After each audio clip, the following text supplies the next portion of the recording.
Bismillahirrahmanirrahim. Assalamualaikum warahmatullahi wabarakatuh.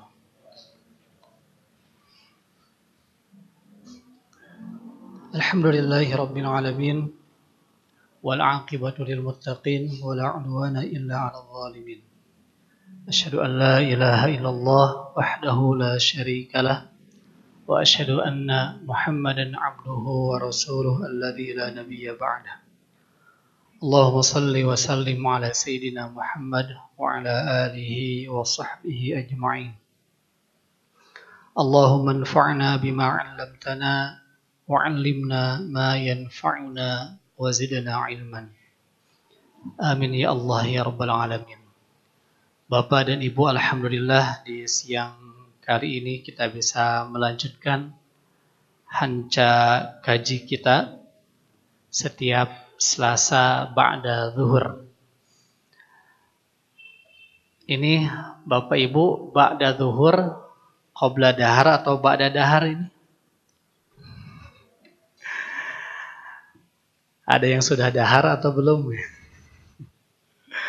Baik, sebelum kita lanjutkan hanca kaji kita, ini kemarin ada request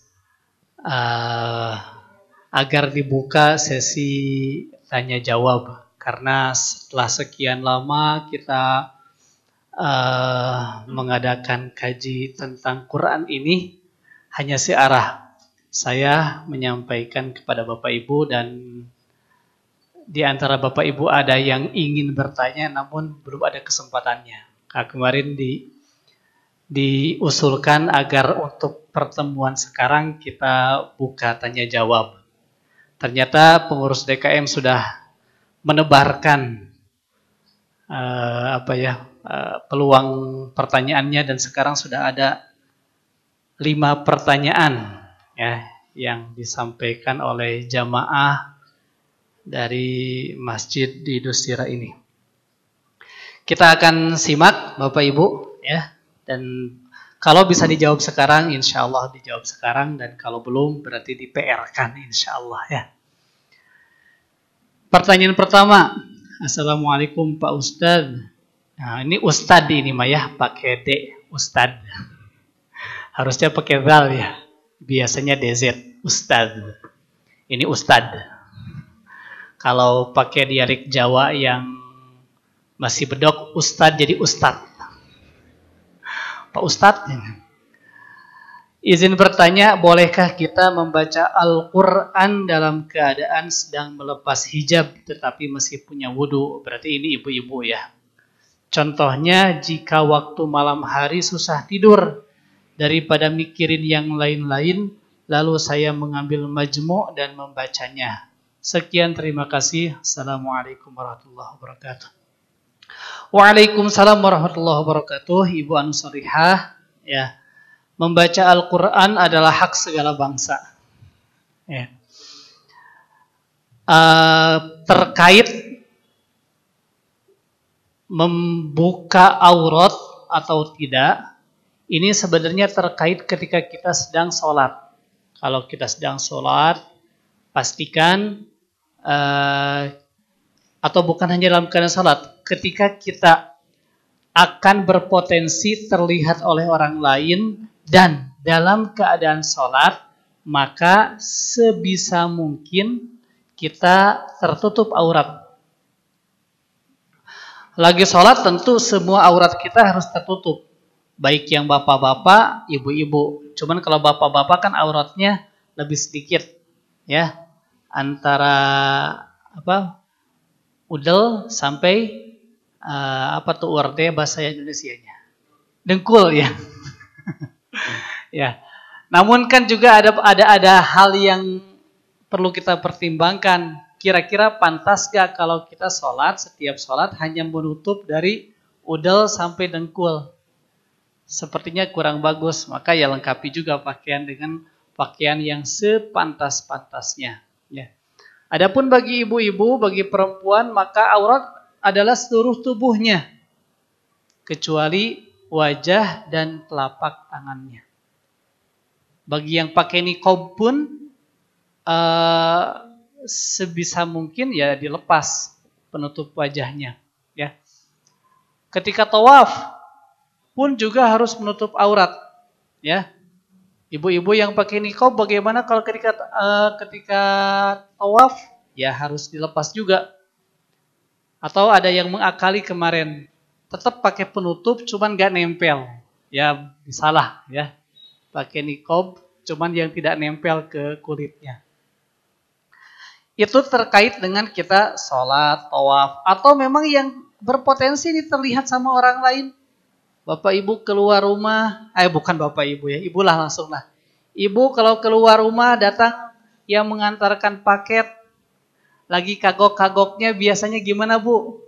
Belum pakai kerudung langsung keluar, ini juga nggak boleh ya. Harusnya ya tutup dulu auratnya. Ya.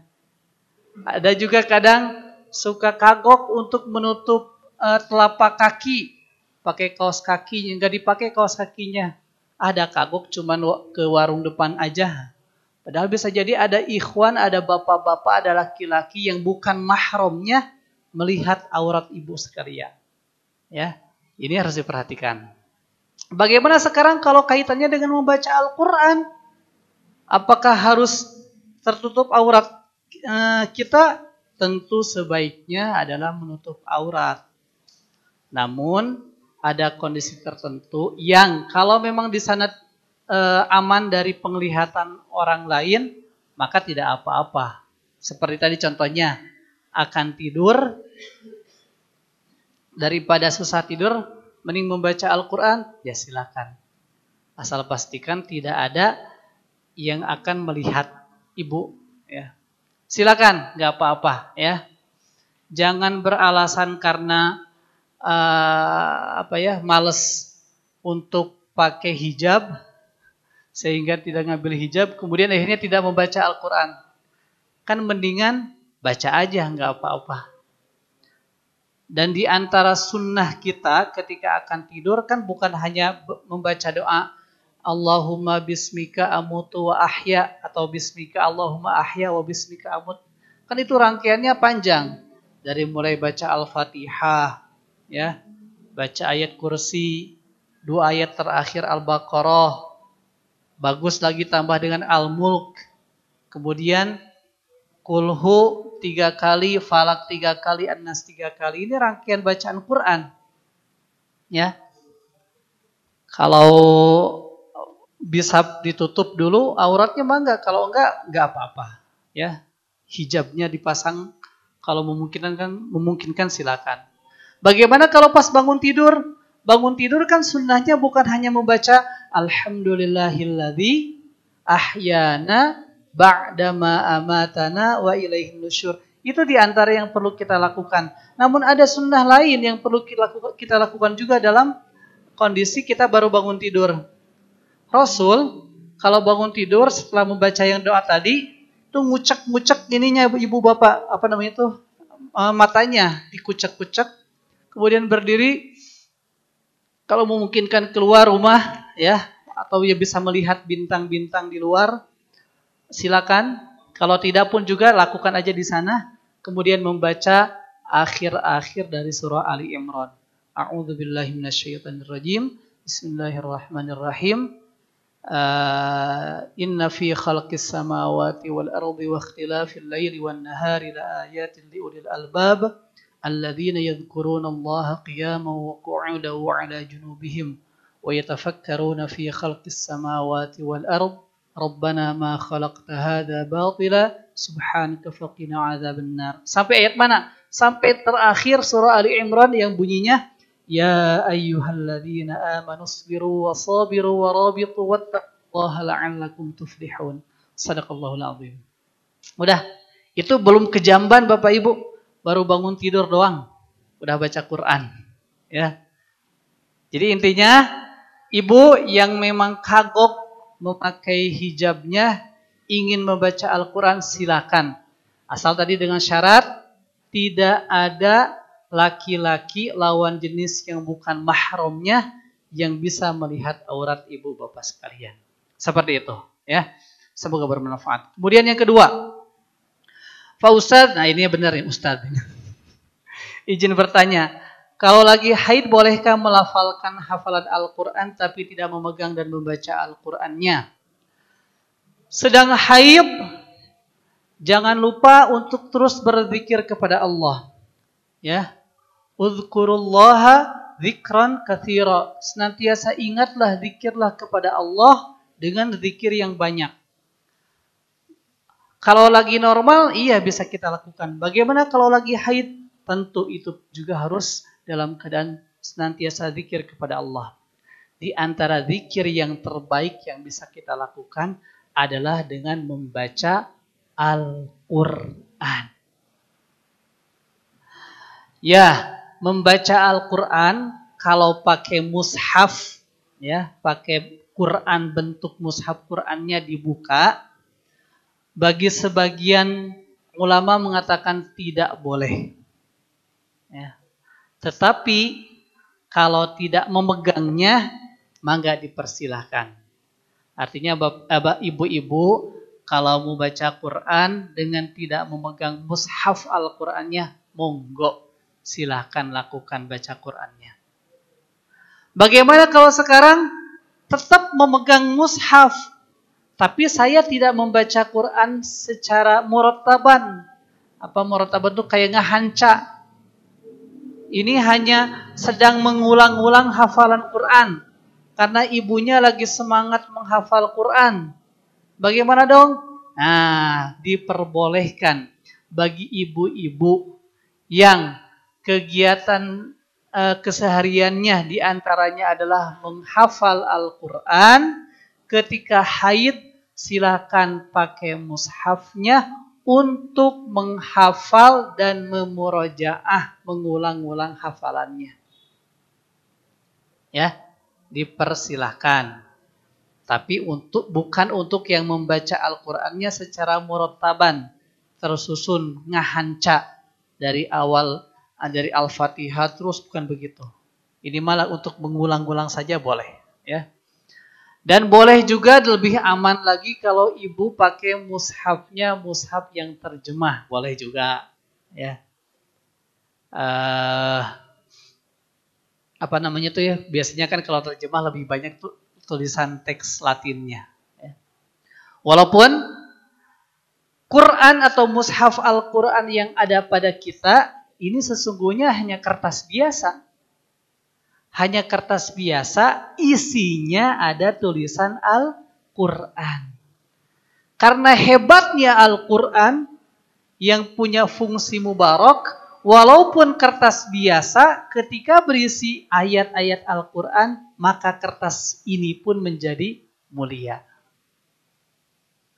Adapun mushaf yang tentu Al-Quran yang aslinya adalah di Lauhil Mahfudz sana. Adapun di kita, ya kertas-kertas yang berisi tulisan Al-Quran. Sekali lagi, kertas ini pun menjadi mulia.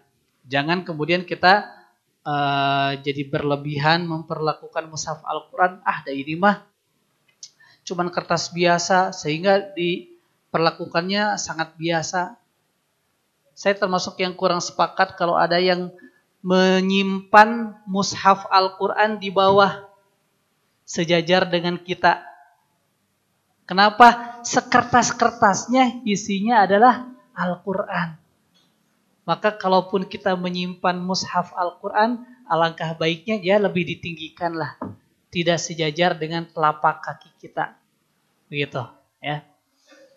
Ada lembaran-lembaran Quran yang tercecer, sebaiknya dirapihkan. Jangan kemudian terbuang ke tempat sampah yang bisa jadi berpotensi terinjak-injak.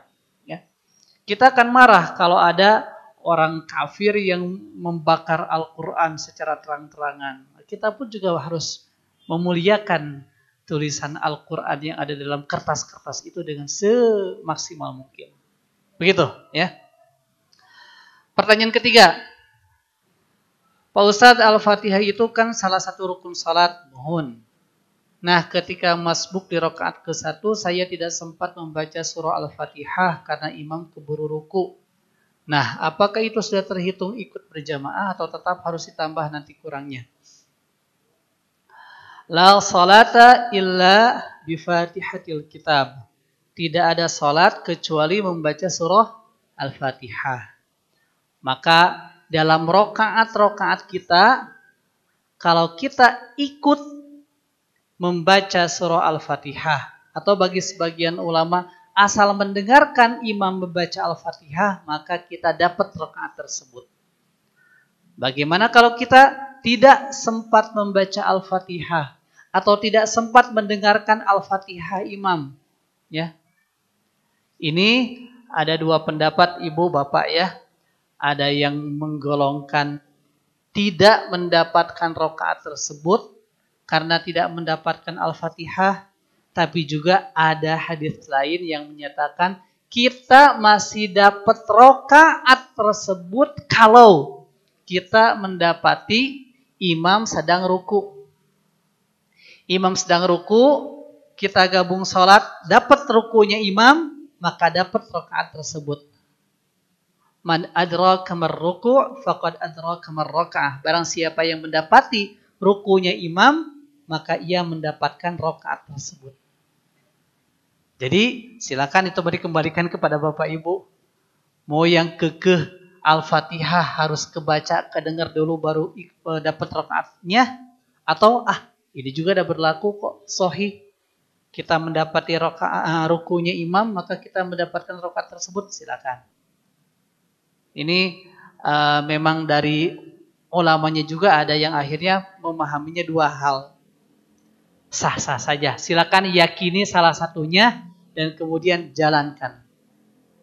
Begitu. Pertanyaan keempat, Pak Ustadz, saya sedang membaca Al-Quran di aplikasi HP. Tiba-tiba muncul iklan dari aplikasi Quran tersebut sehingga mengurangi kekhusyuan dalam membaca Al-Quran. Nah, yang jadi pertanyaan, bagaimana hukumnya aplikasi Quran tersebut? Bagaimana hukumnya aplikasi Quran tersebut? Sementara iklan yang muncul, misal seperti iklan pinjaman online. Ya. Dan apakah ada rekomendasi dari Ustadz untuk aplikasi Quran yang baik untuk diinstal? Ya, baik ibu-ibu ya. Memang kalau yang namanya udah pakai HP Android mah online ya, aya wae iklannya. Dan di antara iklan yang gencar adalah pinjol ya, isi case. Saya sampai hafal, coba ibu bapak ya. Ke isi case aja. Allahu Akbar. Bahkan judi online lebih gila lagi ya. Kalau yang beberapa diklik dulu baru kebuka, ada yang baru kesentuh doang, gak sempat ngeklik, cuman kesentuh langsung kebuka. Yang iklan-iklan judol tuh, judi online tuh ya, bahaya memang. Pertama, ibu bapak membaca Al-Quran itu kalau gaya Rasulullah. Ibu bapak mau gak baca Quran gayanya Rasulullah? Walar atuh. Mau? Kalau mau pakai gaya Rasulullah, maka bacalah Al-Quran tanpa mushaf. Kan Rasul baca Quran gak pakai Quran mushafnya. Langsung aja nerleng. Ya. Hari ini hari pertama kita di bulan Safar, ya udah mulai aja Al-Baqarah ya. Bismillahirrahmanirrahim. Alif Lam Mim. Dzalikal kitabu la raiba fihi hudal lil muttaqin. Besok hari kedua langsung aja. Sayaqulu sufaha'u minan nasi ma wallahu man qiblatihim allati kanu 'alaiha. Dan seterusnya. Besoknya lagi mau juz ketiga langsung aja. Tilkar rusulu faddalna ba'dahum 'ala ba'd. Besoknya lagi juz keempat. Lan tanalul birra hatta tunfiqu mimma tuhibbun. Dan seterusnya. Tanpa ngelihat mushaf kalau Rasul. Kalau kita mah sudah ketergantungan ya. Entah ketergantungan, entah memang tidak bisa kalau baca Quran tanpa melihat mushaf. Ya karena kita terbiasa pakai mushaf, kita lahir tidak langsung hafal Quran, maka kita pakai mushaf Quran. Saya merekomendasikan pertama, bacalah Al-Quran dengan memakai mushaf yang ada di lembaran kertas. Namun dengan berkembangnya teknologi sekarang, memerlukan kepraktisan, Quran pun juga dibuat dalam bentuk aplikasi. Ini diperbolehkan, ya. Adapun kaitannya ada iklan-iklan yang ya macam-macam, itu kan kita tidak bermaksud melihat iklan tersebut. Tujuan kita adalah memakai aplikasi tersebut untuk membaca Al-Quran. Baca Quran memang sebisa mungkin khusyuk.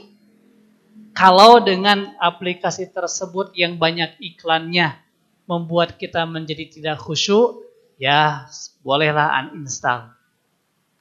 Adapun aplikasi Al-Quran yang yang tadi yang baik untuk diinstal, kalau saya pribadi nih, ini bisa kita pakai dalam keadaan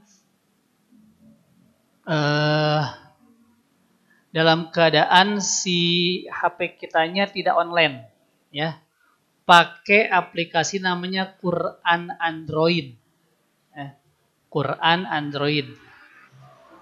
Ini cuman standar tulisannya pakai tulisan Timur Tengah, Arab. Ada beberapa tanda yang berbeda dengan yang biasa kita pakai, ya. Ini relatif, kalau saya sih pakai ini tidak ada iklan-iklannya, ya. Aman-aman saja.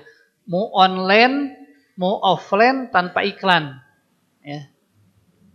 Kalau yang Quran Android, mangga ibu bapak kalau mau aplikasi Quran tersebut Quran Android, ya. Yang lainnya ada sebenarnya kayak Base Quran. Ada aplikasi Al-Quran Indonesia. Kalau ibu bapak mau yang lebih aman, pakai yang premium. Yang premium biasanya tidak ada iklan-iklannya. Jadi aman insya Allah. Ya. Ya itu. Kemudian yang kelima, Pak Ustadz izin menanyakan apa benar untuk mengamankan mushaf Al-Quran yang sudah rusak dan berceceran itu dengan dibakar? Ya, tapi diamankan dulu ya. Dikumpulkan, kemudian boleh diperhalus dulu. Kayak digunting-gunting dikit dulu ya. Dan dilakukannya bukan di depan umum. Ya. Kemudian setelah itu, kalau dulu saya waktu mondok tuh ada di pondok tuh khusus tong untuk membakar mushaf Al-Quran yang sudah tidak layak. Khusus aja itu, ya. Tong tersebut dipotong-potong dulu, dikumpulkan baru dibakar. Ini membakarnya bukan dalam rangka ingin menghinakan Al-Quran, tapi dalam rangka ingin memuliakan Quran agar tidak tercecer kemana-mana. Ya boleh. Saran saya begitu saja. Dikumpulkan, dipotong dulu kecil-kecil, ya. Kemudian dibakarnya jangan di tempat yang rame dan dalam tempat yang tertentu. Ini ikhtiar kita dalam rangka memuliakan Al-Quran. Wallahu a'lam. Semoga menjadi ilmu yang berbuahkan amal bagi kita semuanya. Insya Allah setelah depan kita akan lanjutkan hanca kaji kita. Subhanakallahumma wa bihamdika asyhadu an la ilaha illa anta astaghfiruka wa atubu ilaik. Assalamualaikum warahmatullahi wabarakatuh.